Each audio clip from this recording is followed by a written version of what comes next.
แม่ย่างแน่อยู่นี่พี่เลอได้อยู่นี่ด้วยบ่อ๋อเครื่องไปแป๊บเดียวแล้วมาไปเอาน้ำไปตักน้ำอยู่นี่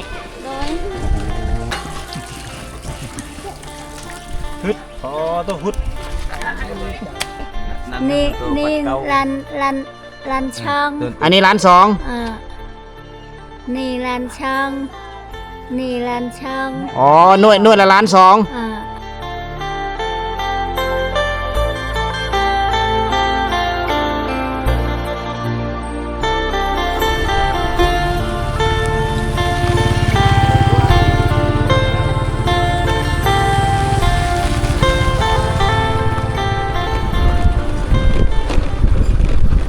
สบายดีทุกคนเด้อสบายดีอีกทีนึงนะยินดีต้อนรับทุกคนสู่การเดินทางวันนี้สุมเฮาสิเดินทางไปบ้านอาจึงใหญ่ในการไปนี่ก็พวกเฮาสิได้ไต่โขไม้นี่แหละนี่โขไม้นี้ชาวบ้านจะได้เฮ็ดทุกปีเลยโอ้บางคนก็ลงมาอาบน้ำยามเช้าๆอยู่นี่แหละบรรยากาศคักท้องทุกคนเลยพ่อแม่พี่น้องเลยแม่น้ำเซโบไหลล่องอยู่พุทธเป็นเทศบาลเมืองในเมื่อก่อนเขาคอยเห็นแต่ว่าบ้านอันนี้มันเป็นบ้านที่ใหญ่ชุมชนที่ใหญ่แต่เขาก็ไม่เคยมาเธอและเมื่อนี้ถือเอาโอกาสให้เขาพาพ่อแม่พี่น้องไปทำสมสิลองไต่โคไม้ไปเบื้องก่อนไม้นี้เขาเจ้าจะมีเม็ดไม้ไผ่แต่เขาเจ้าจะไม้กลมไม้อันนี้ธรรมดาพอช่วงฤดูฝนเนี่ยน้ำจะเอาไปได้เบื้องกว่าอันนี้คือเสามันที่เขาเจ้าเฮ็ดเขาเจ้าจะเก็บเอาก้อนหินมาสารเสื้อกระโต๊ะสารเชื่อไปเลยสารกระโต๊ะสะสมไว้อยู่นี้แต่ในการไปการมานี่ถ้าว่าเป็นเวลาค่ำคืนนี่ก็น่าจะยุ่งยากเลย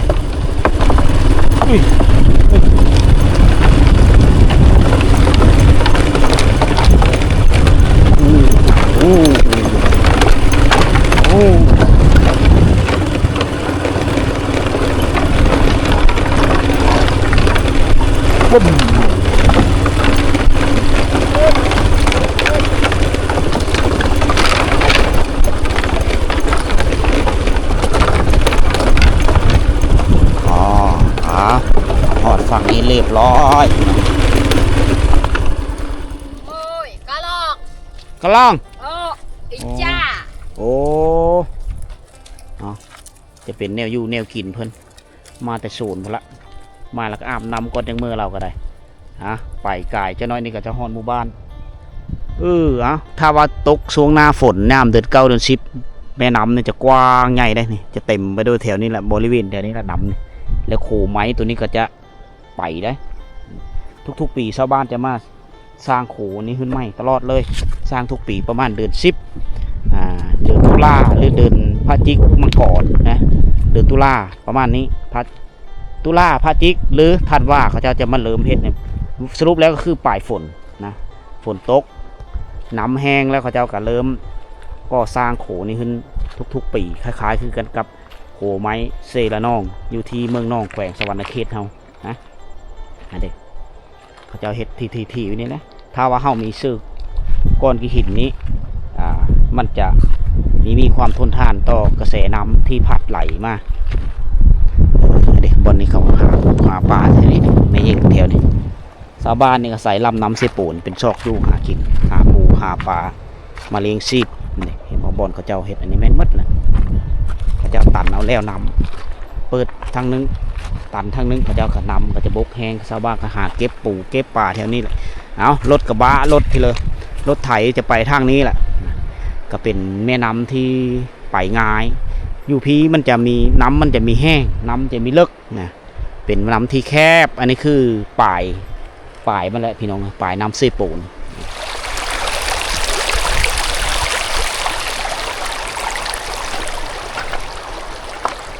อันนี้แหละการไปการมาในยามเช้าๆพี่น้องเลยทุกมื้อทุกเวลาที่มีการไปการมาชาวบ้านกะ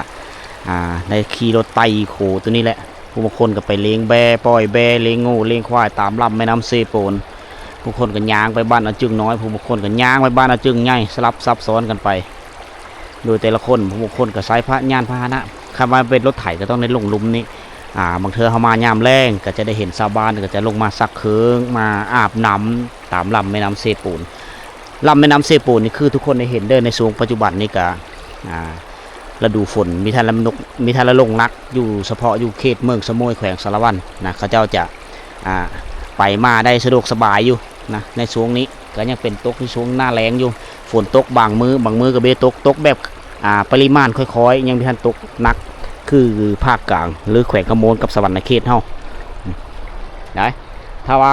ซ้ำสวรรณเขตนี่โคตัวนี้ไปแล้วล่ะนะคือโคไม้อยู่โคบ้านแกงกระล่องกับกระแสน้ำเอาไปเรียบร้อยนะปัจจุบันนี้เพราะว่าอยู่เขตภาคกลางของพวกเฮาแหละฝนตกพายุเฮานักนะอยู่พี่นี่ยังโอเคทุกคนยังน้ำกระตื้นยังน้ำใสๆอยู่อันนี้คือยอดแม่น้ำเซปูนละถ้าว่าเฮาเมื่อฮอดเซปูนแล้วเฮาจะเห็นน้ำนี่เป็นสีแดงน้ำจะขุ่นเพราะว่าเขตนั้นฝนตกตลอดอันนี้คือโขก่อนที่เฮาไปหมู่บ้านจึงไงทุกคน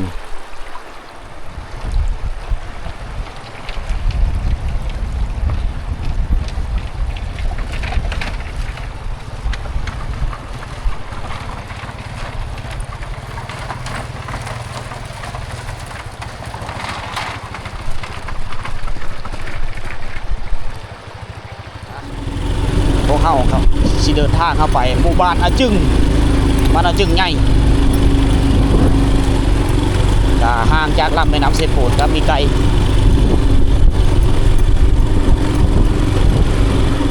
รถกว่าโอ้สวนเจ้าว่าเริ่มเฮาบ้านจึงละเบิ่งกว่าไห้เขาป้าตัวเขาไห้สาลีงอกงามขนาดเลยแถวนี้ดินดำน้ำซุ้มดินแล้วมันเป็นดินฝุ่นดินปลูกฝังแถวนี้โอ้ตีดินบล็อกนี่เกือบว่าทุกราคาเฮิร์นเฮ็ดเอง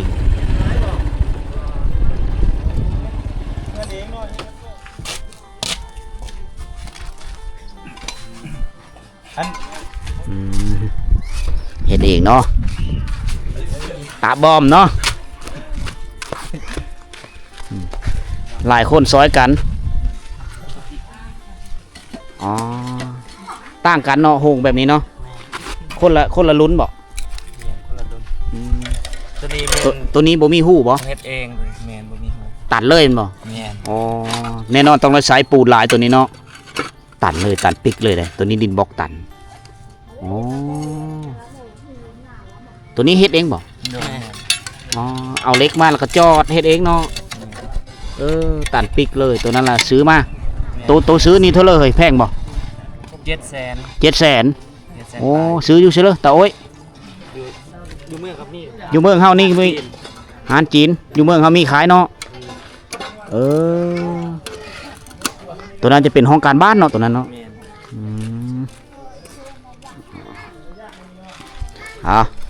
ก่อนสิได้เฮิรนแต่ละหลัง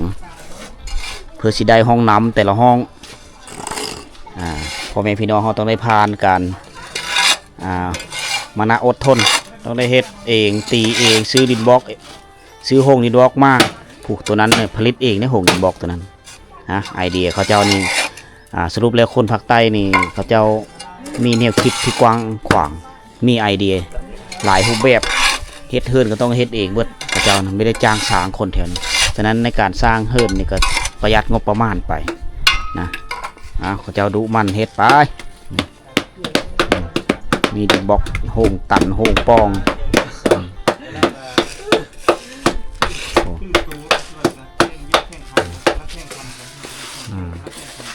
เฮ็ดคักได้บ้าหรือว่าเอาเมียเลยนี่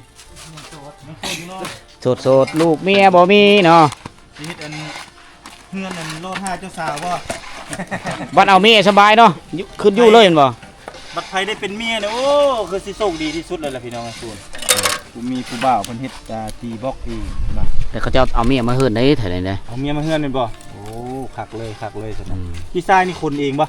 จากน้ำซีบ่แม่นเอามาเองจากน้ำซีแล้วเซโปนพี่น้องเนาะเซโปนเซใจมื้อนึงนี่ได้ประมาณจักก้อนถ้าเจ้าตีนมื้อนึงก็ได้ประมาณ100 ปลายเนาะ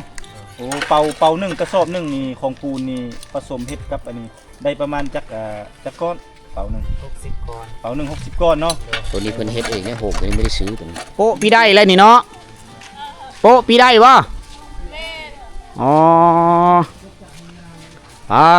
อาเจ้าก็ไปอืมไปนำกั้นเลยเนาะอ่าเริ่มไปให้ไปส่วนตั้งแต่น้อยๆเลยใหญ่มาจังบกขี้ค้าน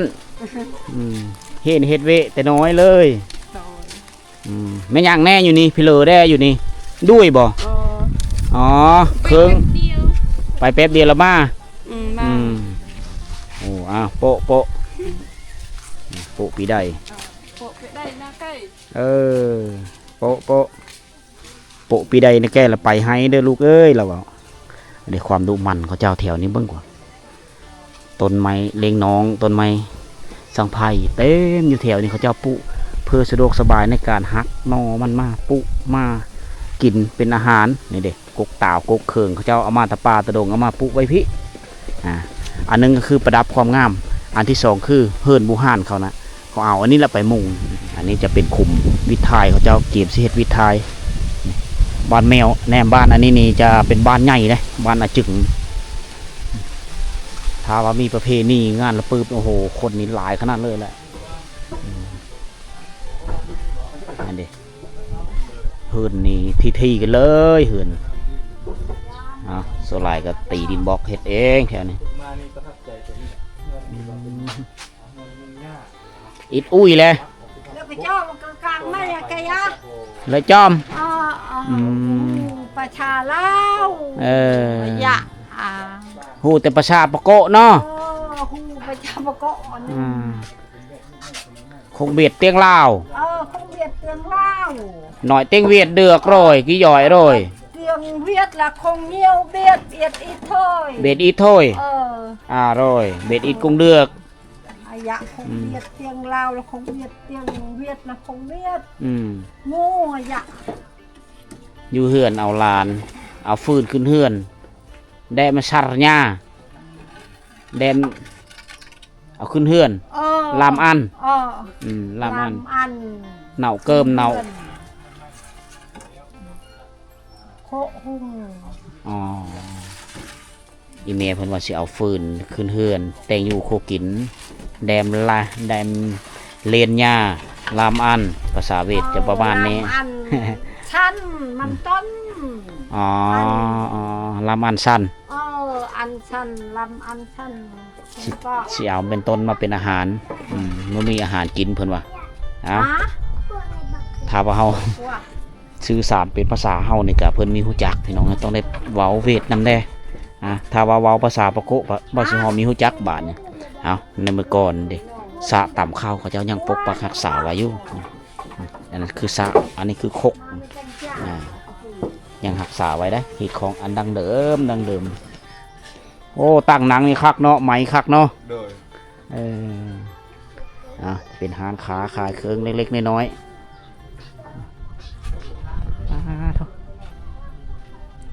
เอาดิโอ้อันนี้ของแท้ตัวนี้ของแท้บูฮานยังมีหลักนึงนี่อะไรเฮือนเก่าแก่เฮือนดังเดิมเฮือนแต่สมัยบูฮานไอเดียคนตะกี้เฮ็ดกับประมาณ30 ปีไปได้อายุการใช้งานของเฮือนมันก็เป็นเฮือนที่แน่นหนาส่วนหลายแน่นเมื่อก่อนนี่เขาเจ้าจะไม่ได้ใช้ตะปูเขาเจ้าใช้ไหลล็อกใช้ซิวจ่อเอาใช้หวายมัดในตะกี้นะอันนี้จะเป็นเล้าเข้าน่าจะเป็นเล้าเข้าร่วมของหมู่บ้านอยู่ในกลางบ้านก็จะเห็นรู้ได้ศาลากวนคนบอนเขาเจ้าเฮ็ดหินของประเพณีจะตั้งอยู่ในกลางบ้านนี่เลยจะเห็นบอนเขาเจ้าแก่หินแก่คลองเขาเจ้าผู้งูผู้ควายอยู่ที่นี่น้ำจะตักน้ำอยู่นี้โดย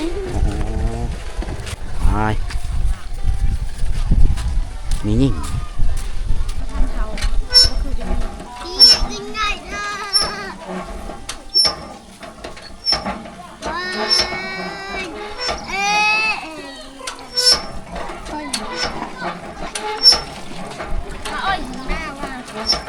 ลายเฮือนแล้วมาตักอยู่นี่เนาะ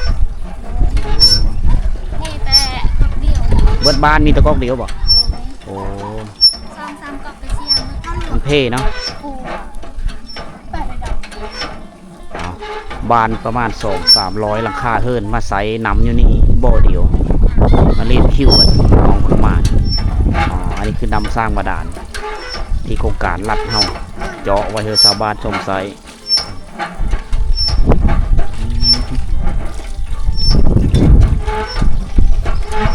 หลังจากตักมานี่ก็ออกเสื้อกับผ้าเมื่อได้นี่น้ำหนักประมาณ30 โลได้เนาะ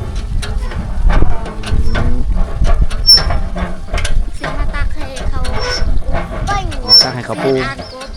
อ๋อ แต่มันขาด โตมาถึงซีเลย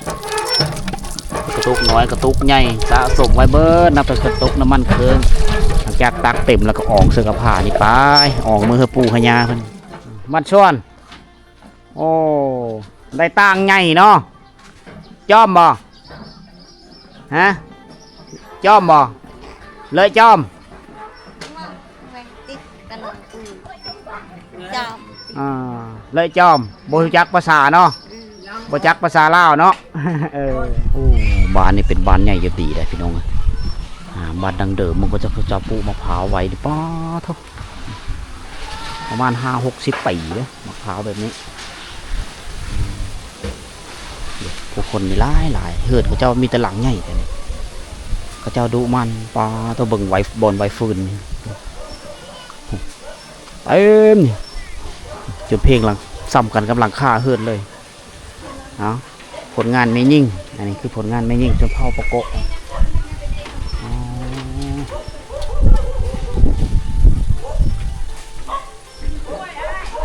กินกล้วยบ่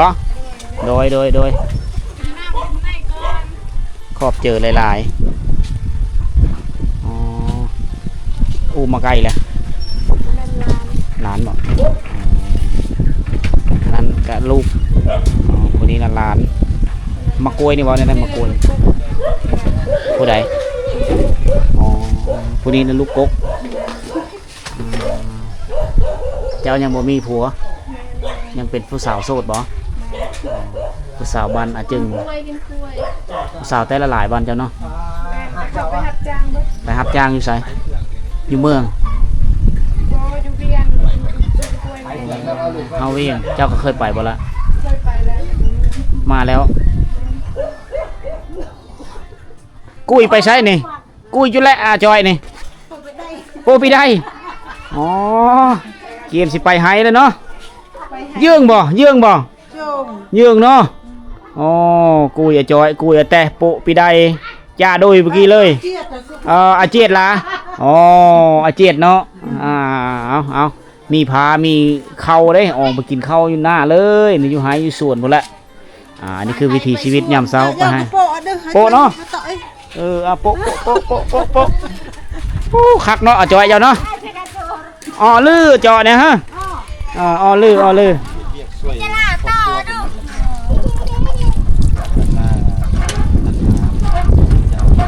มากินถ้ามันมืดก็จะเริ่มมาตักแต่ก่อนนี้ก็เจ้าน่าจะใช้มากกว่าน้ำเต้าแต่ว่าในปัจจุบันมันเริ่มใช้กระตุ้น บ่มีน้ำเตาแล้วเดี๋ยว มี นี้ น้ำเต้าแล้วเดี๋ยวมืดละ บ่ได้ใช้แล้วลุยเนาะบ่ได้ใช้ลุยบ่แถวนี้น้ำเตาบ่ได้ใช้เนาะ มืดแล้วเนาะมืดแล้ว มันบ่มีอ๋อนั่นแหละ ภาษาเอาเจ็บเด้เอาไหน ได้นักเรียนตึ้งภาษาไทยมีเนาะภาษาชูอ้ายแล้วโยคันนี่โยมมีแนวเจ็บแล้วน้ำปักแล้วโดดทางนี้แล้วมันแล้วมันบ่มีพี่น้องเนาะ โมเมนต์40 โลผมว่านี่ คือนักเติบได้ในภาษาโอ่งได้ซั่นเอาเพื่อนึงนี่กุ้มดนบ่กินกุ้มดนบ่จักมื้อได้จักมื้อ ได้ประมาณ2 มื้อเนาะโอ้เอามื้อแล้วต้มกินบ่หรือว่าบ่ได้ต้มเลย บ่ได้ต้ม โอ้กินแบบนี้เลย โตบ่มีอีหยัง ไปล้าง ล้างอาบน้ำ ล้างถ้วยล้างหม้อ ถ้วยล้างหม้อ กินด้วยบาง บ่ได้ลงเซ่หรอบ่ซะบ่ได้เอาลงล้างอยู่เซ่นั่นนี่บ่ถ้วยบ่วง ไก่เนาะ มีเวลาเฮาก็ได้ล้างมือใส่ ทุกมื้อนี่ ได้ล้างเพื่อน ทุกมื้อนี่ยังอาบน้ำอยู่นี่บ่ยังอาบน้ำอีกยัง ใส่ โอ้ลงซีเนาะ ถ้าว่าสิมาอาบนี่เป็นไปบ่ได้เนาะเพราะได้ตาตักเนาะเบิดบ้านบ่อเดียว นี่บ่อเดียวนี่บ่ 200ราคาเฮือนบ่อเดียว นี่ทั้งหมดนี่บ่อเดียวนี่อ๋อก็สิแม่นเปลี่ยนเปลี่ยน ฉะนั้นชาวบ้านจะได้ต่อคิวกันนะไอ้ เจอ โอ้ไหน ฮึดอ๋อต้องฮึด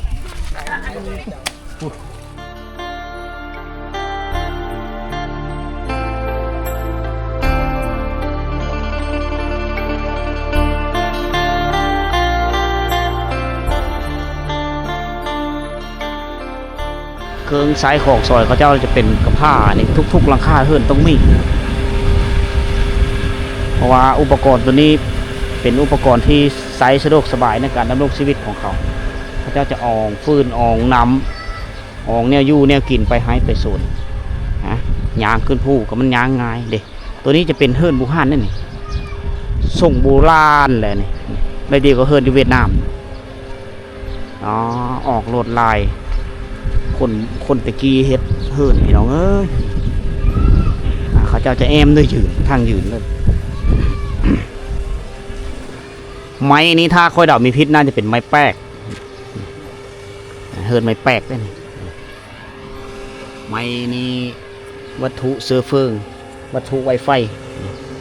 แน่นอนละต้องเป็นไม้แป๊กตัวนี้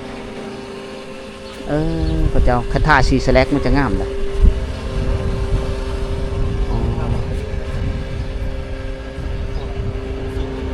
โมเมนต์ไม้แป๊กบ่เฮ้ย ไม่เป๊ะ เฮิร์นไม้แป๊กได้นี่ว้าทุกปุกเบิกว่าสีโยบักใหญ่โอ้โดนแล้วแต่ไม้แปลกทั้งเบิดเลยเนี่ยเป็นกลมไม้นี่อ๋อเฮิร์นหลังแรกที่ชุมเฮาเห็นเขาเจ้าเอาไม้แปลกมาเฮ็ดสังกะสีนี่ก็แต่ยุคบูฮานเลยหลายฟ้าหลายปีแล้วล่ะ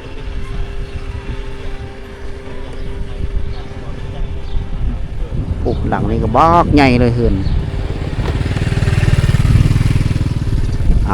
เป็นบ้านที่กว้างขวางดี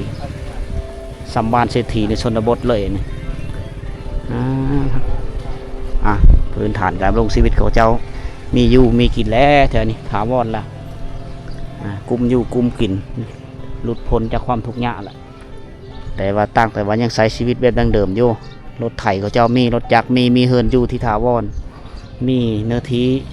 ไห้มีนิทีหน้ามีเขาตะโอ้คุณ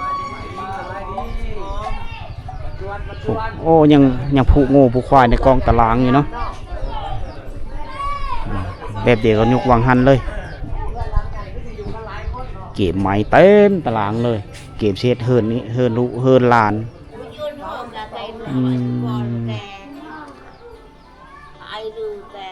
ฮะ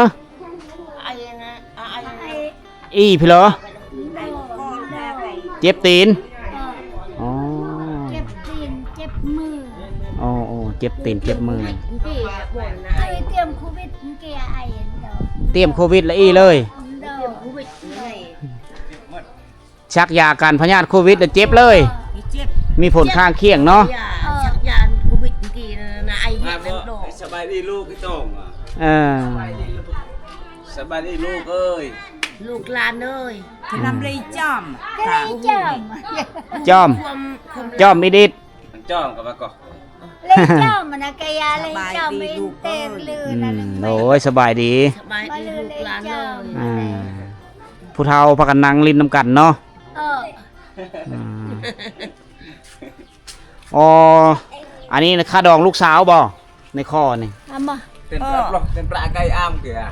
เด้อ เนิ่ม เอ ไม่ อ ต้อง แม่นเนาะ แม่น เงินค่าดองลูกสาว เออ โอ้ทุกถ้าว่าเพนเริ่มมีลูกสาวมีแต่งงานแล้วเขาจะเอาอันนี้มาให้เนาะ เออ เป็นค่ำเป็นของขวัญผู้ที่เลี้ยงผู้เป็นแม่จะได้เขียนซอยๆปัดแบบนี้ได้มาจากการแต่งงานของลูกสาวได้ลูกสาวแต่งแล้วเขาจะเอาไล่เป็นเงินค่าดองเนาะจะเข้าประกบเป็นปัดนี่เป็นหน่วยน้อยฮะมาปัดละล้านอาไก่ย่งได้บ่ ไอ้หมอ นี่มักปัดนี่อ๋อตัวนี้ล้านหนึงเลย อันนี้ล้านหนึงอันนี้ล้านหนึง นี่รันช่อง อันนี้ล้านสอง นี่รันช่องนี่รันช่อง อ๋อหน่วยละล้านสองว้าวตกทั้งเบิดมีจังหน่วยหนึง Chứ lầm một cái สิลำ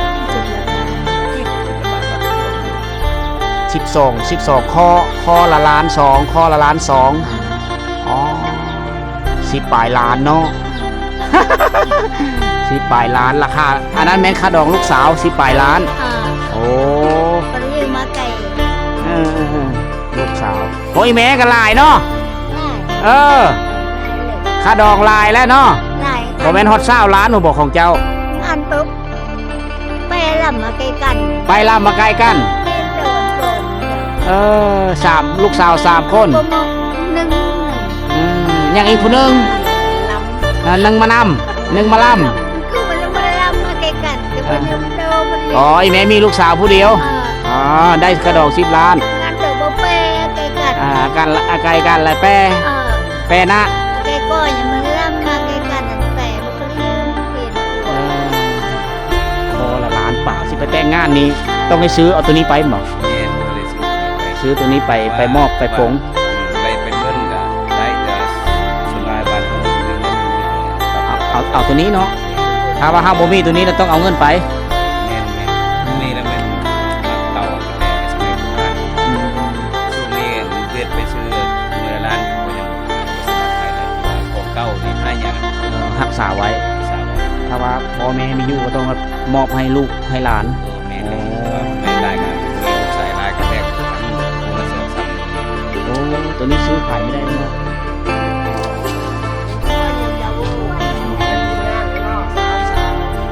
สามสาว สาวสไตล์ ถ้าว่าเพลิมอยากได้เมียส่วนเผาปะโกะแล้วให้ซื้ออันนี้ไว้เนาะให้มีอันนี้เราบอกเอาเงินก็ได้มันบอกเอามักปัดมาให้แม่เท่าของคอแล้วก็แล้วเลย เอาลูกสาวเมื่อเลยเนาะแดมเวญ่าล้นละไก่เนาะเอาเมื่อเฮือนเฮาเลยเห็นหรือว่ามาปัดสายซอยคอเพิ่นมีค่าทางด้านวัฒนธรรมทางด้านฮิตของประเพณีอันดังเดิมตั้งแต่สมัยปู่ย่าตายายตกมาฮอดเชนลุสลายเพิ่นก็จะมอบยกตัวอย่างว่าคือเฮาเฒ่าแก่แล้วถ้ากรณีมีการเสียชีวิตเขาเจ้าจะมอบมักปัดนี่ไปเฮอลูกเฮอหลานเขาเจ้าจะไม่ได้ซื้อขายกันและมาถึงในยุคปัจจุบันหาซื้อไม่ได้มีก็ว่างขายในตลาดถ้าว่าเพิ่นอยากแต่งงานก็คือค่อยเว้าแหละถ้าว่ามีมักปัดอันนี้ก็มีต้องได้เอาเงินไปมีต้องเสียเงินมีต้องปงสิทอดขดอกเอามักปัดไปปงเฮอไม่เท่าแล้วคือเป็นที่เป็นคลองเลยคือบ้านเฮาน่าจะเป็นค่ำเนาะค่ำแทงค่ำใส่ซอยค่ำซอยเขาเจ้าจะมีเป็นซอยเงินเอาจ้อมบ่เลยจ้อมขอบใจเด้อไปก่อนเด้ออยู่ดีมีแห้งเด้อ